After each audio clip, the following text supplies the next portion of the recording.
12月25是耶诞节，伫新竹有母鸡社团特别举办台语的耶诞活动，用台语唱讲这个耶诞节的故事，也教囡仔唱台语的耶诞歌。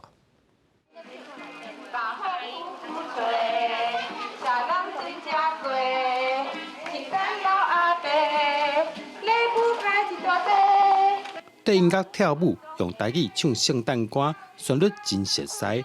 用台语来唱，目真斗大。圣诞老阿公有全世界上赞的6只驯鹿。这个时阵，伊发现讲伊摕唔到袋啊啦，伊摕到装底衫甲底内裤的袋啊。老师佮用台语来讲圣诞节的故事，囡仔愈听是愈深刻。来参加活动的家长讲，用这款的方式来互囡仔学台语，实在介趣味。袂歹啊，介趣味啊，就是会当用台语嘛，会当去熟悉各国的文化，各种的物件拢会当安尼，就好耍的啦。有家长讲，其实学台语对囡仔来讲一点仔拢无困难，只要在生活中较常讲，囡仔咧学其实真紧。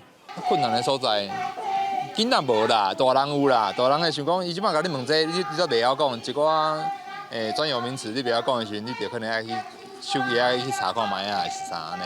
圣诞节呢，虽然是西洋的迄个节日，毋过阮嘛会使用台湾的方式来过。阮有介绍讲，比如讲圣诞节有圣诞树啊、圣诞老阿公、圣诞老阿祖，阁有圣诞的驯鹿、雪人。台语其实是阮的母语，母语就是阿母的喙齿，阿母的喙齿爱用讲的方式，甲大家安尼传落去。而且阮爱用台语教囝，因为台语是台湾的根。圣诞节充满欢乐的气氛，互囡仔真介意。新竹母语社团特别举办台语圣诞活动，佮专工准备圣诞礼物，包 DIY 做圣诞玻璃球仔做礼物。在快乐的气氛当中，互囡仔哪耍哪讲，做着母语，毋那是紧，嘛是生活。记者刘君豪，新竹报道。